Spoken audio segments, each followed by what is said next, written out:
Hey guys, welcome back to another episode of Rain Day Gaming. This is a Smite God guide for Fenrir, and as you know, this channel, this is all about Smite God guides and gameplays, but pretty much the God Guide series is where I take you through an in-depth look at every single god in Smite, and we talk about their abilities, we talk about how to use them, we talk about how to build the god, and of course, how the god should be played. And now, this day, we're going to be talking about Fenrir, as I got a lot of requests to go ahead and take a look at this Norse god, this Norse assassin, actually, who's a melee physical god with high single target damage. He could really focus down a target and just bite him down. I mean, really, this guy has very brutal and visceral kind of attacks that make you feel like you are really in the game and doing a lot of damage to someone. I've played Fenrir only a little bit, and I gotta tell you, it was a little bit of a brutal kind of a transition because I play a lot of mages and hunters. So the truth is, if you're a beginner and you've only played gods like Poseidon or Agni or maybe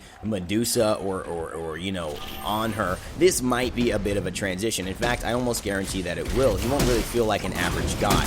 But as you can see, hopefully, in this gameplay, and as I found out, the kind of good about that is that when you kind of pick up on how he works, you can actually have a hell of a fun time working with him and playing him, not only in Arena, but in all game modes. But this is specifically for Arena, so if you guys do play a lot of Arena or want to get into that a little bit more, this will definitely help you out in picking up Fenrir in that game mode. Let's first talk about Fenrir's abilities, and you saw those on the beginning of the gameplay. Fenrir's abilities really all come down to his passive, in my opinion. He's got a couple main components. Obviously, his ultimate is very memorable, but his passive, I think, is one of the things that people don't recognize about Fenrir, and that is really the key to playing him. It's kind of like that secret door you don't necessarily know is there, but when you kind of figure it out and you're saying, wow, it opens up a whole new key to the kingdom. It opens up like a wardrobe to Narnia, you know what I mean? And basically, with Fenrir, that's his runes, because his runes make every single ability, once he's at 5 runes, do something completely different or add to their overall value and effect in ways that really should determine your choices for how and when you attack with what. Let's talk about that in a little bit. Obviously, as I go here trying to turn into my Ragnarok, using my ultimate here to grab Loki and literally take him somewhere else. I take him to my teammates, and I actually get the last basic attack and get the kill there. As you see the ultimate on display with Fenrir. Not many other gods have that kind of control, but Fenrir turns into a big dog. It can actually bite players, causing damage, and then doing what he wills with them, taking them to a location of his desired choice for 2 seconds. So that you can see how deadly that can be if you time that right, or if an enemy, opponent, or team doesn't have a lot of beads where they can just purify the CC. And as you see, Rob on here stepping up a little too high, and I get the kill again after a really nicely timed abduct by Kepri there. And so, like I said, the runes all make a difference, and you see me running around with 5 runes down in the bottom left near where the Kepri shield is ticking for 2 seconds, 1 second. You see my runes all highlighted there, and I am not using any of my abilities. Like a mage or a hunter, you would want to spam abilities here, but with Fenrir, you want to be patient. You want to wait. You want to really choose the right ability at the right time. Now, for his number 1, which is called Unchained, basically Fenrir leaps to a target location at a desired length away. What happens is, you'll see me use my number 3 here, Brutalize, to get the kill, and we'll talk about that in a moment, but number 1, his number 1 is basically a leap. Now, that leap does a pretty decent amount of damage. I believe 325 base damage, actually, or 35, plus 80% of your physical power is scaling. So this will hurt. This can be a finishing move for sure, especially for someone who is running away. Save this for opportunities where you can definitely get the kill, or you want to initiate with full runes, because as you see there, with full runes, it stuns as well. So not only are you causing damage, you're stunning the opponent for 1 second. And that could be huge if you land that on a group of people.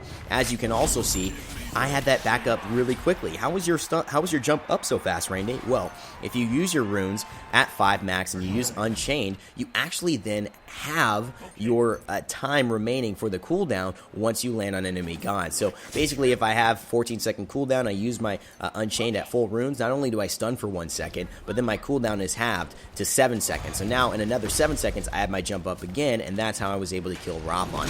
So I'm basically 4-0, and this enemy team is 2 and 4 by themselves. I stick with Hebo, and I don't get the basic attack on him because I hit a minion instead. And I think to myself, you know what, this is not good at all.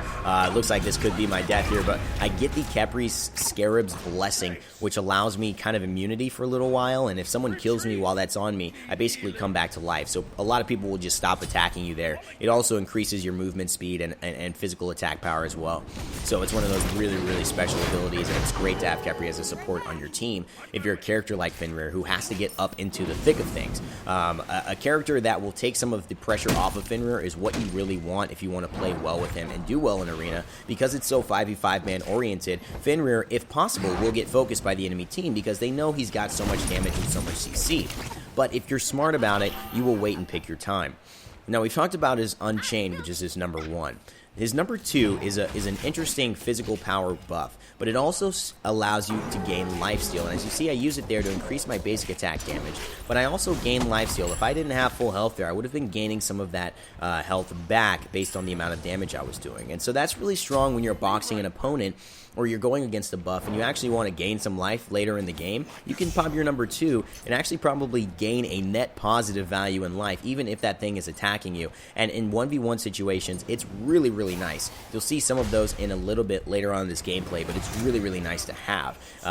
That's pretty much what you want to do. You don't want to use it just willy-nilly. You want to use it before you go ahead and use some of your other abilities, or before you go ahead and use your basic attacks onto an enemy god. Now, you see me using my number 3, which is called Brutalize, and it looks very brutal. And this time, I don't get the Hebo, who's who I'm going for, but Khepri's Blessing stays on me and allows me that extra movement speed that I actually drop the Vulcan and say, you know what, Vulcan, I bit you, I know, but that wasn't the intention. I need this guy. He got away from me last time. And I go ahead and kill the Hebo with my intense scratch and brutal claw. I gotta say, if Fenrir touched me once with his claws, I think I would die. Even if it didn't kill me, I would just die. I would be like, you know what, you got me, dude. I'm not fighting you. You're a rabid, huge, molten dog.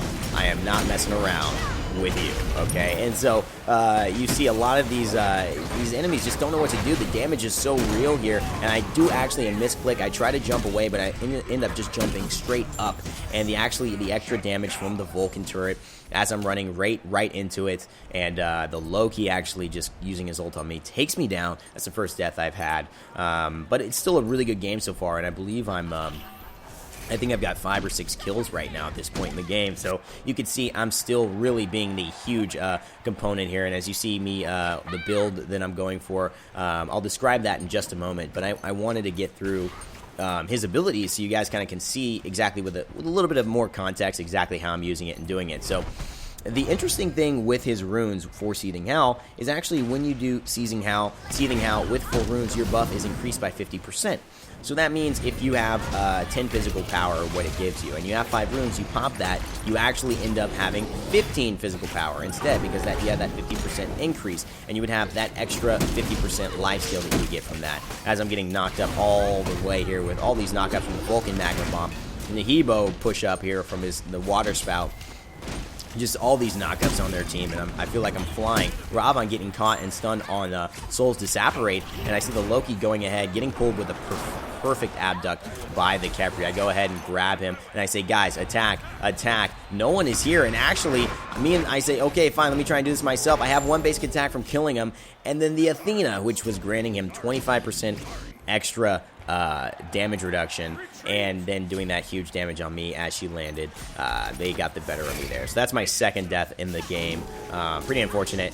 And that's the kind of the thing that can happen when you're a Khepri. As you see, most of my attacks have been right in the open, very obvious for most people to see, and I go ahead and get my payback on that Athena with a Brutalize, my number 3, which I'm just about to talk about. Now, with a strategic kind of point of view, looking at Fenrir, because this is a god guide, and I'm trying to help teach you guys. One of the things you really want to look at is when you decide to ultimate. We'll talk about his ultimate and what that does. You already kind of know, but we'll talk about it more in depth. But when you decide to ultimate and where you decide to ultimate is very key. You can use it defensively. You can use it to avoid someone else's CC. Say Athena tries to taunt you in a bad spot. Immediately throwing up your ultimate will actually mean that you avoid that that taunt, and now you can do whatever you want. You can even bite her and take her back to your base, assuming that you want to try and do some damage to her. If you just want to escape, that's fine too. You can use it for that. But it's also really, really important that your teammate is on the same page and can coordinate their damage around your ultimate. As you can see here, I jump back in, and I just bring them to my team. And everyone there knows, okay, I've seen him do it. I get a couple basic attacks, and the Khepri knows, okay, let me abduct, right? Let me bring him to me, and then I'll go into my abduct. Basically, that character is CC'd for about 4 seconds. And that means that we're all just wailing on him, and we're coordinated. And that makes it for an easy kill. Every time I pick someone up, almost, it's been a kill. I'm 7-2 right now. Now, one of the things that's been really good for me this game is that I've actually gotten a lot of the kills. A lot of times as a Fenrir, you will actually give those kills to someone else. So be prepared that someone will take some of those kills that you've set up really well, and don't be offended by it. People are doing what you're asking. You want that character to die, correct? You want just, to be that character to live and then, to give yourself a chance to get, or do you want to just guarantee the kill? I would rather guarantee the kill almost every single time I play. So that's what will happen a lot, and that's what most players will do. As you see the Medusa ultimate coming out, and me actually going all the way into the base of Athena, as you can see, because of my Brutalize here. But I go ahead and decide to go on the Loki, and I actually basic attack and get knocked up by the Vulcan and the Hebo. Actually, the Hebo knocking me up first, and the Vulcan finishing me with the Magma Bomb. So that's my third death of the game. I'm 7-3, doing pretty well, but thinking, you know what, I think I've died a couple times in quick succession. I really need to start being a little bit more careful about how much I go in. I feel very confident, and that can be the issue. If you do really well with Fenrir, you can feel very confident because he's got those kind of 2 leaps, and he's got his Ragnarok. You can feel like you can kind of get out of most situations, which you can, but you still have to play cautiously, I think, because that will reward you with the best, overall value in Arena. Because if you play a little bit too aggressive and your team isn't on that same page with being like, yes, we are so aggressive, it won't really work. As you see, I bring Vulcan back, and he should be dead, and he definitely is dead. You see, I don't get that kill, but I know that I just brought him to 4 of my teammates, and that's the point. I want them to help me kill him. So my number 3, which is really important. Oh, my number 3. I feel like I'm talking like, whoa, oh boy, wow. My number 3 is it's called Brutalize, and when I use it, jeez, man. I thought I was done with that in 7th grade. Here we go. So I'm going ahead. I see the Athena damage coming out and the physical projection. I say, not again. As I was thinking about really going hard in. But as you can see, my Brutalize, one of the main ways I've been finishing and doing a lot of damage. Brutalize is number 3. Basically, Fenrir decides to pounce to his ground target location a little bit away. If there's an enemy in the radius, he strikes them 4 times, as you see Hebo dying there, dealing damage with each strike while being immune to knockups. So at full runes, what's different about this ability is I actually do splash damage. 75% of that damage happens to nearby enemies. So if you do this at full runes next to a lot of people, you actually could get quite a lot of team damage on and set your team up to really follow up and finish off a lot of kills. Or Ragnarok and bring someone who's at really low health, back to your team, as you see here. I literally actually take him out of Soul's ultimate there, which is kind of not a good move by me. I didn't really recognize that Soul was ulting, and so I thought it was a dangerous ability for myself, so I was trying to avoid it, but I realized she was trying to just kill the Hebo. So if I would have just stood there, she would have been able to land all of those and just get that kill much easier, and maybe Artemis wouldn't have died because you wouldn't have had to spend so much attention and resources onto doing that. So good things to know. If you can just always just, look at moments like that and say, okay, how can I do this better?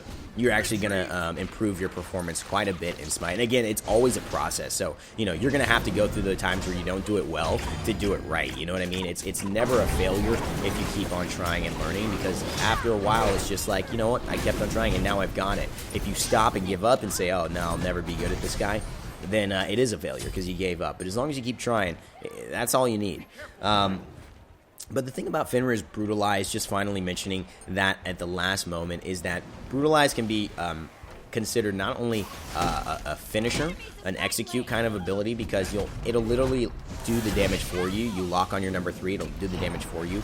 But it really actually can be a very strong escape ability as well, because it's technically a leap. It's a very short leap. It's a very short distance leap, as I almost go ahead and use my Brutalize onto the Vulcan to go ahead and just guarantee the finish damage with him.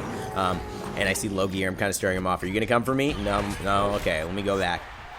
But you can use it to gain a little bit of extra distance onto someone that you're chasing down, or away from someone, which is typically how I use it when I want to just put myself away, that much farther away from the enemy team. Now I see the Loki here, and he decides to go away. I think he ran around here, but I kind of turn around and see down the field. Oh, he just went the straight ahead way. He kind of fooled me there. The abduct from Capri looks like it was beaten away by the Ravon. Actually, no, it must not have been. I think it was kicked away, which gives him some immunity. So I think that's actually what happened. And, it puts me in an interesting situation because, we're now really 15 and 11. It's 165 to 144, and now I'm kind of thinking, this is actually a relatively close game. We've got to still really keep doing well, even though I had such a strong start. And I miss a couple basic attacks.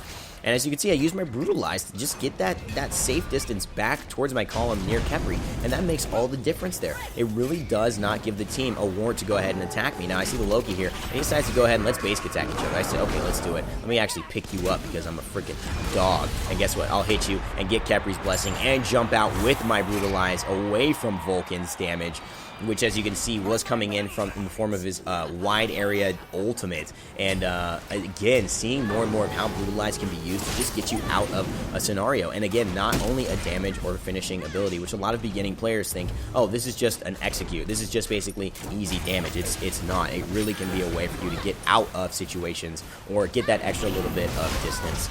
So lastly, his ultimate is the key component to Fenrir as well. You become huge, right?